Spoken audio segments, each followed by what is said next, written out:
পাইতো, বাপের সম্পত্তি থেকে ওয়ারিসি সূত্রে পাইতো। বোনের সম্পদগুলো এখনো বুঝাইয়া দিল না, এদিকে বড় হাজী সাহেব হয়ে বয়ে রয়েছে। সামনের কাতারে নামাজ পড়ে, অথচ নাস্তিক মুরতাদ কাফেরদের সাথে কাঁধে কাঁধ মিলিয়ে আল্লাহর জমিনের বিপক্ষে, কোরআনের বিপক্ষে অবস্থান নিয়ে আলেমদের নামে মিথ্যা মামলা দেয়। ঠিক কিনা ভাই? আছে না না এরকম? তাকান, বুঝবেন কিন্তু কথাগুলো। নামাজ পড়া ফরজ, এই কোরআনে আল্লাহ তাআলা বলেছেন। জোরে বলেন কোথায়? নামাজ ফরজ আছে কোথায়? রোজা ফরজ আছে কোথায়? হজ ফরজ, যাকাত ফরজ কোথায়?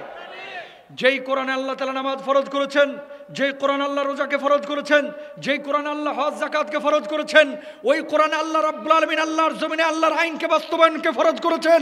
ওই কোরআনে আল্লাহ সুদকে হারাম করেছেন। ওই কোরআনে আল্লাহ মোহরানা দিয়ে বউ আনতে বলেছেন। ওই কোরআনে আল্লাহ আরেকজনের আইল ঠেলা জমি দখল করতে না বলেছেন। অথচ এই জিনিসগুলো মানে না, শুধু মানে নামাজ, রোজা, হজ, যাকাত, 4-5টা বিষয়কে মানুষ ইসলাম মনে করে বর্তমান জামানায়। ঠিক কিনা? এজন্য নবীজি বলেছেন, ইউসবিহুর রাজুলু মুমিনা ওয়া ইউমসি কাফিরা।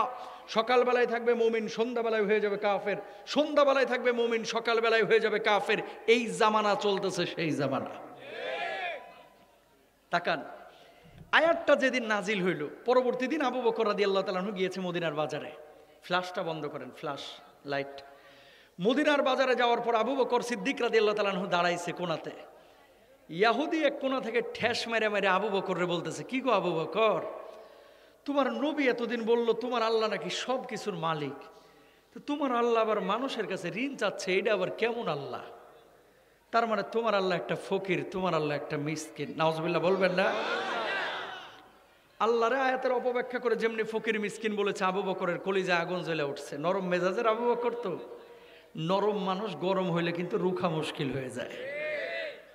যেমনি বলছে তোমার আল্লাহ ফকির, আবু বকর গরম হয়েছে। খবরদার, আমার গালি দিচ্ছিস দে, আমার বাপ মারে গালি দিচ্ছিস দে, আমার আল্লাহর আয়াতকে এবং কোরআনের আয়াতকে অপব্যাখ্যা করে ফকির মিসকিন বলবি, আমি আবু বকর কিন্তু হাত গুটে বসে থাকবো না। আল্লাহু আকবার।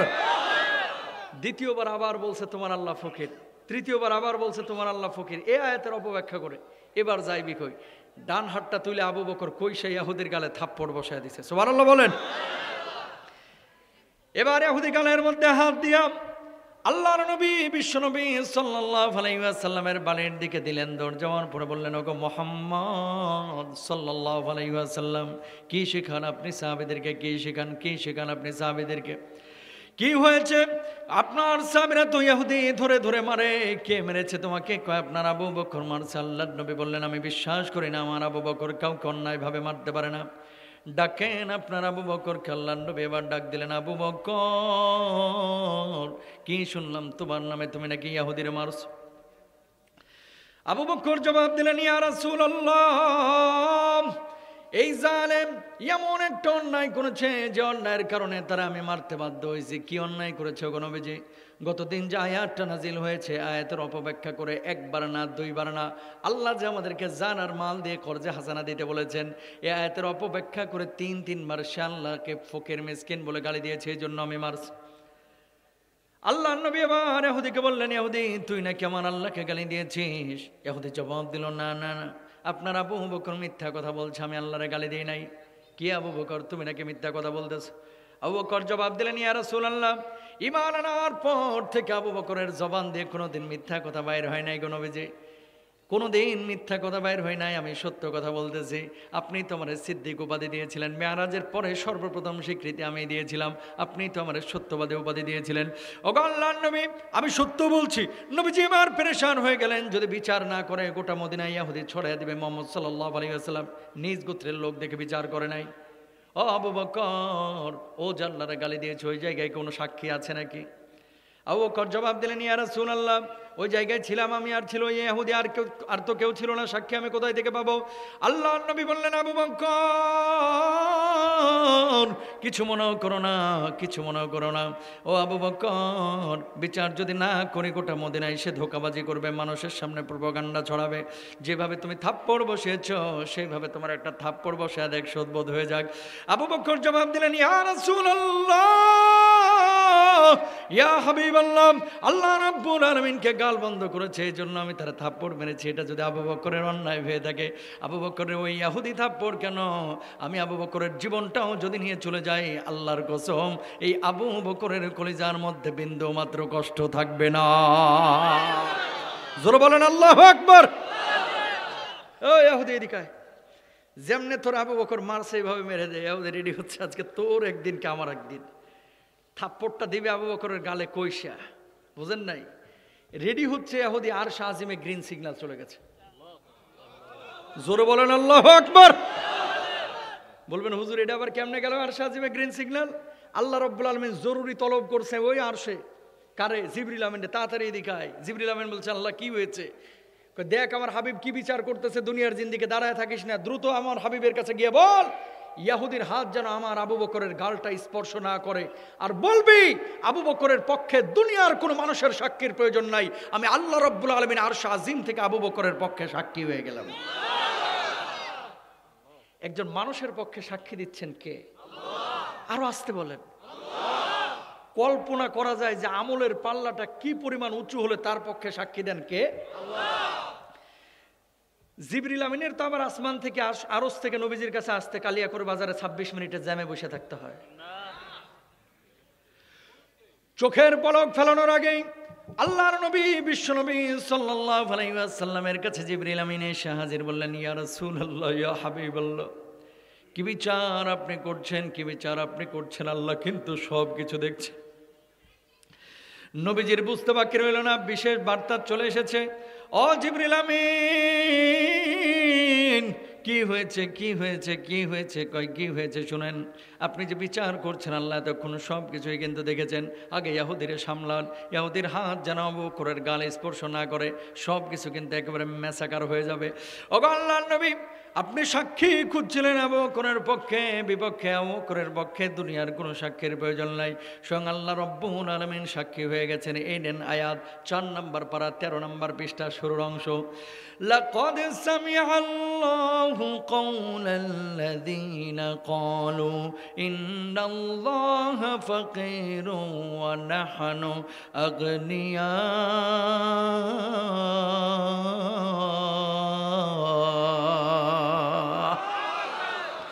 আল্লাহ রাব্বুল আলামিন ওই ব্যক্তির কথা শুনেছেন যে আমার আল্লাহকে ফকির বলেছে, যে আমার আল্লাহকে মিসকিন বলেছে। আমার আল্লাহ ফকির না, মিসকিন না, নাউজুবিল্লাহ।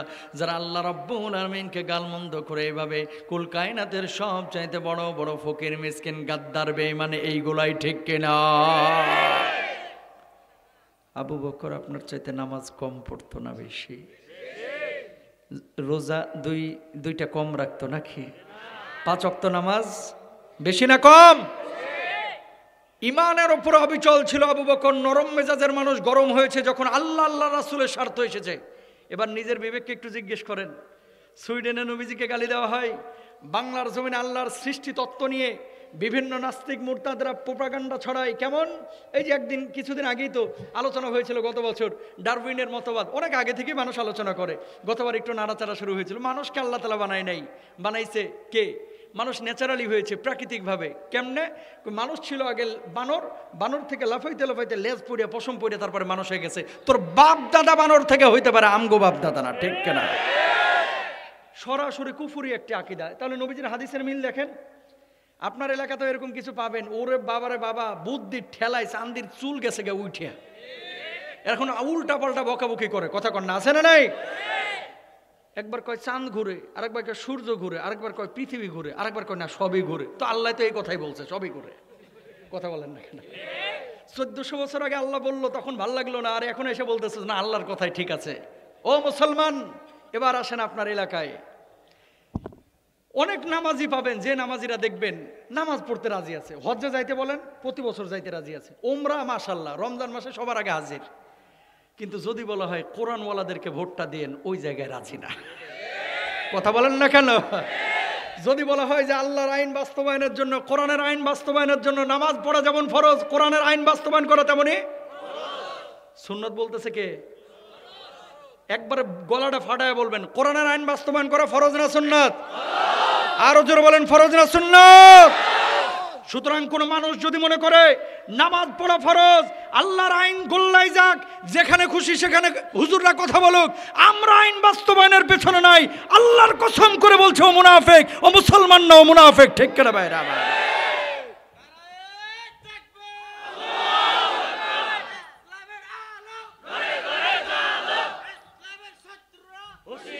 প্রিয় ভাইরা আমার, প্রিয় ভাইরা আমার, কোরআন থাকলে লাভ না ক্ষতি একবার বিবেক খাটায় বলেন তো। দল আপনি যেটাই করেন এটা আপনার ব্যক্তিগত ব্যাপার, এটা দলীয় কোনো মাহফিল না, আমি সেটা বলতেছি না। কথা হচ্ছে যে আমি যে শুরুতে একটা আয়াত বলেছি এবং হাদিস বলেছি, কি মুসলমানের সংখ্যা বাড়বে, নামাজির সংখ্যা বাড়বে, কিন্তু মুসলমান ওর যে ইমান না ও নিজেও জানে না। কথা কয় না। আরো কিছু প্রমাণ দিব, তার আগে একটা উদাহরণ দিই দুনিয়ার। উজবেকিস্তান একটা দেশ আছে, আপনারা জানেন তো, সোভিয়েত ইউনিয়নের। 2-3 বছর আগে আমার সফর ছিল উজবেকিস্তান। কোরআন থাকলে লাভটা কি খেয়াল করেন। ইমাম বুখারী রহিমাহুল্লাহর কবরটা জিয়ারত করলাম বুখারায়, পরে সামারকান্দে এসেছি। সামারকান্দে এসে এক মসজিদে ঢুকেছি জোহরের নামাজ আদায় করার জন্য। ওমা, সামনে নামাজ আদায় করতেছি, দেখলাম পেছনে সমস্ত মুসল্লিদের মোবাইল ফোন, মানি ব্যাগ ওই জুতার বক্সের এখানে রেখে সবাই নামাজ আদায় করতেছে সামনে।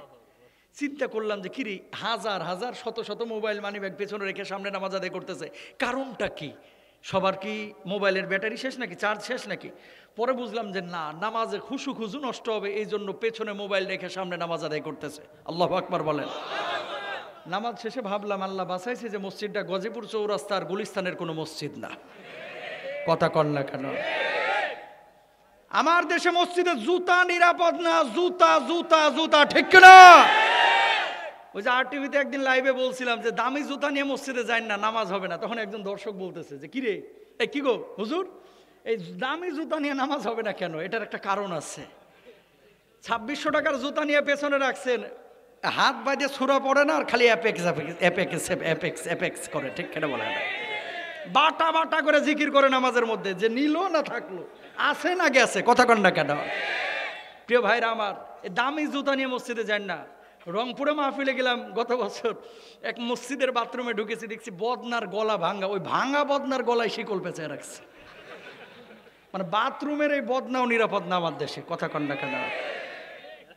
আর ওই দেশে মোবাইল ফোন মানি ব্যাগও নিরাপদ। পার্থক্য একটাই, কোরআন আছে, চোর নাই। কোরআন নাই তো চোরের আখড়া। 150 টাকা চুরি করার জন্য গাছের সাথে বাইন্দে আপনারা পিটান, ওই যে কালিয়া করে হিরণচিগুলা ধইরা ওরে ঘুষায়। ভাই মারতেছে, অটো নিয়ে 3 জন যাচ্ছে বা রিক্সায় যাচ্ছে, কি হয়েছে গো? কই ভাই 150 টাকা চুরি করেছে, চোর ধরে মারতেছে, কই যাই 2টা ঘুষি মেরে আসি। কথা বুঝেন নাই? 150 টাকার চোরকে মারতে ভালোই লাগে, আর এলাকার 150 কোটি চুরি করে বেগম পাড়ায় বাড়ি করেছে, এর আবার সার সার করে সালামও দেয়। কোরআন না থাকলে 150 টাকার ফিসকে চোরের বিচার হবে, কোরআন না থাকলে 150 কোটি চোরের বিচার হবে না। এই জামানা চলতেছে, সেই জামানা, ঠিক কিনা ভাইরা? তাহলে এই চোরের বিচারের জন্য কোরআন দরকার আছে না নাই? এবার আসেন, আল্লাহ সুবহানাহু ওয়া তাআলা কি বললেন?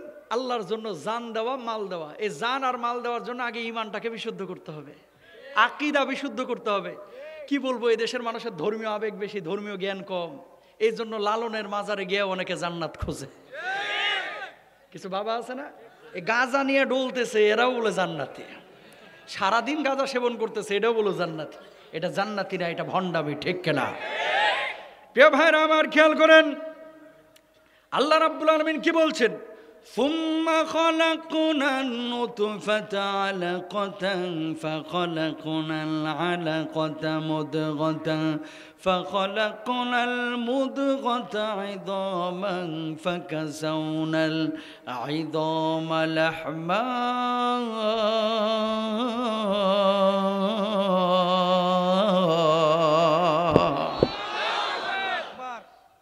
ডারউইনের মতবাদ যারা বিশ্বাস করে মানুষ এমনি এমনি হয়েছে, তাদের জন্য এই আয়াত দলিল। খেয়াল করেন, রব্বুল আলামিন বললেন আমি মানুষকে মায়ের অন্ধকার পেটের মধ্যে কিভাবে তৈরি করেছি। খেয়াল করেন, বাপ মার মিলনের পরে মায়ের পেটের মধ্যে আল্লাহ তাআলা একটা শুক্রবিন্দু তৈরি করেছেন, শুক্রাণু ডিম্বাণুর মিলন ঘটায়া।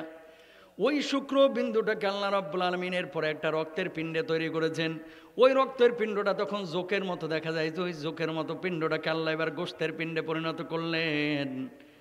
মা তখনও জানে না অন্ধকার পেটের মধ্যে কি হচ্ছে, বমি বমি লাগে, কখনো কখনো মা বমিও করে দেয়, কিন্তু জানে না পেটের মধ্যে কি ঘটনা ঘটতেছে। ওই রক্তপিণ্ডটাকে আমার আল্লাহ গোশতের পিণ্ডেতে পরিণত করলেন। ওই গোশতের উপরে এবার সাদা আল্লাহ রাব্বুল আলামিন মাথার হাড়, বুকের হাড়, পিঠের হাড়, পেটের হাড়, বুকের হাড়, কচি কচি মাছের কাটার মতো এই হাড়গুলোকে গোশতের উপরে বিছাইয়া দিলেন। ওই গোশতের উপরে আল্লাহ তাআলা হাড়ের উপরে হাড় দিলেন, হাড়ের উপরে আবার গোশতের প্রলেপ দিলেন। ওই গোশতের উপরে সাদা কালো চামড়া লাগাইয়া সুন্দর আকার আকৃতি দিয়ে আল্লাহ রাব্বুল আলামিন মায়ের অন্ধকার পেটের মধ্যে আপনাকে আমাকে তৈয়ার করলেন। বলুন সুবহানাল্লাহ। এবার রব্বুল আলামিন কি বলছেন? লাকাদ খালাকনাল ইনসানা ফি আহসানি তাকওয়িম।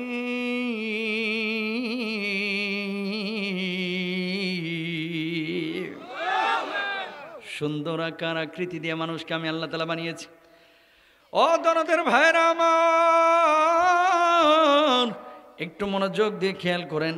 5টা আঙ্গুল আল্লাহ রাব্বুল আলামিন আপনারা দিয়েছেন। যদি 3টা আঙ্গুল দিতেন খাবারের লোকমা কিন্তু ধরতে পারতেন না। বুঝবেন কিন্তু কথাগুলা। দেখেন সুন্দর আকার আকৃতি দিয়ে যে আল্লাহ তাআলা বলতেছেন আমি মানুষকে বানাইছি। ইবনে কাসির রাহিমাহুল্লাহ এটার ব্যাখ্যা করতেছেন। চোখটাকে খেয়াল করেন, একটা চোখ, 2টা চোখ পাশাপাশি না দিয়ে এক চোখ এখানে আর একটা যদি মাথার পিছনে দিত ভাল লাগতো? নাকটাকে যদি মুখের উপরে না দিয়ে যদি আপনার নিতম্ব দেশের উপরে দিত তাহলে কেমন লাগতো? ভাল লাগতো? নাকটাকে এখানে না দিলে আপনি কিন্তু খাবারের ঘ্রাণ পাইতেন না। গাজীপুরের রসমালাই আর চমচম খায় কিচ্ছু বুঝতেন না। ও মাটি খাইতেছেন না মিষ্টি খাইতেছেন, ও ফিলিংসই থাকতো না। টেক্কে না। সুন্দর আকার আকৃতি দিয়ে আল্লাহ বানাইলো। এবার আসেন, বাচ্চা যখন পেটের মধ্যে আসলো, 3 মাস হয়ে যাচ্ছে, মা পেটটা ভার ভার লাগে, বাচ্চা এখনো নড়ে না, এখনো নড়ে না। কখনো কখনো বাচ্চা হয় বাপের মতো, কখনো হয় মায়ের মতো। ব্যাখ্যা আছে তাফসিরের মধ্যে। বিশেষ মুহূর্তে যখন বাপ মা একান্ত সম্পর্ক স্থাপন করে, যদি বাপেরটা আগে নির্গত হয় তাহলে বাচ্চাটা হয় বাপের মতো, যদি মায়েরটা আগে নির্গত হয় বাচ্চাটা হয় মায়ের মতো। জোরে সোরে বলেন সুবহানাল্লাহ। কখনো কখনো বাচ্চা হয়ে গেছে কালো, বাপ মা দুইজনে আপেলের মতো একেবারে টসটসে লাল, আর ছেলে হয়ে গেছে কালু চান। কথা বুঝেন নাই? কালা। মানুষ সন্দেহ করে যে কিরে বাপ মা এত ফর্সা, ছেলে এরকম হলো কেন? ইবনে কাসির রাহিমাহুল্লাহ এটাও ব্যাখ্যা করেছেন। জেনেটিক্যাল একটা বিষয় আছে এখানে, কি যে এর দাদা, দাদার বাপ অথবা তার বাপ, নানি বা নানির মা বা তার মা কেউ একজন তার মতো ছিল। এই জন্য আল্লাহ তাআলা তার চেহারাটা এরকম বানিয়ে দিয়েছেন। জোরে বলেন সুবহানাল্লাহ। প্রিয় ভাইরা আমার খেয়াল করেন, তাহলে আল্লাহ রাব্বুল আলামিন শুক্রবিন্দু থেকে একটা গোশতের পিণ্ড, ওই গোশতের উপরে আপনার হাড়ের ফ্রেম লাগাইলেন, তারপরে গোশত আবার সাদা কালো চামড়া লাগাইলেন। এখন আল্লাহ রাব্বুল আলামিন মায়ের পেটের মধ্যে আপনার ভিতরে রূহটাকে দেয় নাই। আল্লাহ এবার ইশারা করলেন, ও রূহ ওই বাচ্চার কলিজার মধ্যে এবার সেটে যা। আল্লাহ যখন ইশারা করলেন, মায়ের ওই অন্ধকার পেট ভেদ করে, বাচ্চার বুক ভেদ করে হৃৎপিণ্ডের উপরে রূহটা যখন আঘাত করলো, হিট করলো, সঙ্গে সঙ্গে ওই বাচ্চাটা মায়ের পেটের মধ্যে পিলপিল পিলপিল করে নড়াচড়া শুরু করে দিল। বলুন আল্লাহু আকবার। একজন মায়ের কাছে এর চাইতে সুখের মুহূর্ত আর হইতে পারে না রে ভাই। বাচ্চা যখন পেটের মধ্যে নড়তেছে, প্রিয়তম স্বামী এর কাছে বলছেন, স্বামী তুমি তো বাবা হইতে চলেছো। মায়ের কাছে বলতেছে, মা তুমি নানি হইতে চলেছো। দাদির কাছে বলতেছেন, আপনি তো দাদি হইতে চলেছেন। বাচ্চা আল্লাহ রাব্বুল আলামিন একটা দিলেন, আর দুনিয়ার সমস্ত মানুষগুলো খুশি হয়ে গেল সেই বাচ্চার আগমনে। প্রিয় ভাইরা আমার, আল্লাহ রাব্বুল আলামিন এবার ফেরেশতাদেরকে বলতেছেন, ওই বাচ্চাটাকে পেটের মধ্যে রক্ষণাবেক্ষণ করতে হবে, একটা সাদা প্যাকেট ওর ভিতরে বানায় দাও। সাদা বেলুন আপনারা দেখেছেন, ফুলানোর পরে যেমন বড় হয়ে যায়, মোটা হয়ে যায়। মায়ের ওই পেটের মধ্যে আল্লাহ রাব্বুল আলামিন শুধু বাচ্চা রাখেন নাই, সাদা একটা বেলুনের মতো প্যাকেট তৈরি করেছেন।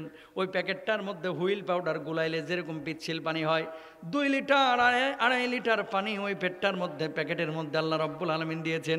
এরপরে বাচ্চাটাকে এখানে ভাসায় দিয়েছেন মায়ের হায়েজের রক্তটাকে বন্ধ করে। ওই সন্তানের নারীর সঙ্গে মায়ের নারীটাকে মিলাইয়া মায়ের মুখের রুচি বাড়াই আল্লাহ রাব্বুল আলামিন ওই মায়ের অন্ধকার পেটের মধ্যে, বাচ্চার পেটের মধ্যে খাবার সরবরাহ করেছেন। বলুন সুবহানাল্লাহ। এখানে একটা প্রশ্ন জাগে, কেন আল্লাহকে চিনেন? একটা প্রশ্ন জাগে যে প্যাকেটটা তৈরি করার দরকার কি ছিল? দেখেন, এখন না হলে ঘুষি মেরে আপনার থোতা ভস্কানো যায় না, আপনার মাথা ফাটানো যায় না। যখন পেটের মধ্যে 3 মাস 4 মাসের বাচ্চা ছিল, হাড্ডিগুলো ছিল একেবারে কচকচে, হাড্ডিগুলো ছিল নরম। মা তরকারি কাটে, মা ভাত রান্না করে, মা দৌড়ঝাঁপ করে, মা কাপড় খাচ্ছে। ওই বাচ্চার পেটের সাথে পিঠের সাথে মায়ের পিঠ মিলে হাড়গুলো চিপসের মতো মচমচ করে পেটের মধ্যে ভেঙে যায়। তো ঠিক কেনা? তো আল্লাহ তাআলা ওই ছোট্ট বাচ্চাটাকে ওই প্যাকেটের মধ্যে ঢুকাইয়া বাচ্চাটারে ভাসায়া দিলেন। কেন? এবার মা ডানে গেলে বাচ্চা একাই চলে আসে বামে, মা বামে গেলে বাচ্চা একাই চলে আসে ডানে, মা বসলে বাচ্চা চলে আসে উপরে, মা যখন শুয়ে থাকে বাচ্চা পেটের মধ্যে টুক টুক টুক টুক করে খেলাধুলা করে। সুবহানাল্লাহ বলেন না? আবি একটা যেগুলো এগুলো বুঝবে না, যেগুলো বিবাহিত এরা জানে এই ঘটনা। পোলাপান হাইসা লাল হয়ে গেছে, এখানে বিয়ে হয়ে যাবে, এই অভিভাবকরা তাড়াতাড়ি বিয়ে দিয়ে দিবেন ইনশাল্লাহ বলেন। আল্লাহ তাআলা সবাইকে বিয়ে তাড়াতাড়ি করার তৌফিক দান করুক, আমিন বলেন। এগুলো তোমাদেরও এক্সপিরিয়েন্স হবে। তাকাও, যারা অবিবাহিত এবং বিবাহিতরা জানেন, বউয়ের পেটে যখন বাচ্চা আসে, বাচ্চাটা যখন বড় হয়ে যায় 6 মাস 7 মাস, বাচ্চাটা কিন্তু নড়াচড়া করে এবং পেটের ওপর থেকে বোঝা যায়। মার কষ্ট হয় ভাই, কিন্তু মা বলে না। মার কষ্ট হয়, জানটা বের হয়ে যায়, মা স্বীকার করে না, এই কষ্টটাকে বুকের মধ্যে চাপা দিয়ে রাখে। কেন বলতেছে এই কথাটা? 10 মাস 10 দিন পরে মানুষ সর্বোচ্চ 46 ইউনিট ব্যথা সহ্য করতে পারে, কিন্তু মা 57 ইউনিট ব্যথা যন্ত্রণা সহ্য করে আপনার দুনিয়ার মুখ দেখাইছে। সুবহানাল্লাহ বলেন। এই যে 10 মাস 10 দিনের পুরো কাল পরিক্রমা এবং পুরো যে সিচুয়েশনটা নিয়ন্ত্রণ যিনি করেছেন তিনি কে? এখন এরা যে বলতেছে যে মানুষ বানর থেকে লাফাইতে লাফাইতে ন্যাচারালি হয়েছে, এই আকীদা বিশ্বাস যদি কারো থাকে তার ঈমান থাকবে? ঈমান থাকবে? দাড়ি রাখা শুরু করেছে কিছু যুবক এলাকার মধ্যে, কিছু চাচা দেখবেন চায়ের দোকান থেকে বসে বসে বাঁকা চোখের দিকে তাকায়, কি রে জামাত শিবিরে যোগ দিছস কিনা? কথা কন না কেন? আগে নামাজ পড়তো না, এখন নামাজ পড়া শুরু করেছে, এখানেও সন্দেহের দৃষ্টিতে দেখে। টাকনুর নিচে আগে কাপড় পরতে, এখন উপরে পড়া শুরু করেছে, এটারও সন্দেহের দৃষ্টিতে দেখে যে কি ব্যাপার, এর মতি গতি তো ভালো ঠেকছে না। হিরঞ্চিগুলোরে সন্দেহ করে না, কিন্তু নামাজি হইলেই হেফাজতি নাকি জামাতি নাকি জেএমবি নাকি হরকতি নাকি তাহরিরি, কত ধরনের সন্দেহ। ও মুসলমান, গত 15 বছরে আমরা দেখেছি কোরআনের দার্স এবং হাদিসের দার্স এবং হালাকা চলছে, বিভিন্ন কিতাবাদি নিয়ে বসে আলোচনা করতেছে। ধরেন তাফহিমুল কোরআন পড়তেছে, বুখারি পড়তেছে, 20 জন মিলে গোল হয়ে মসজিদের বারান্দায় বসে আছে।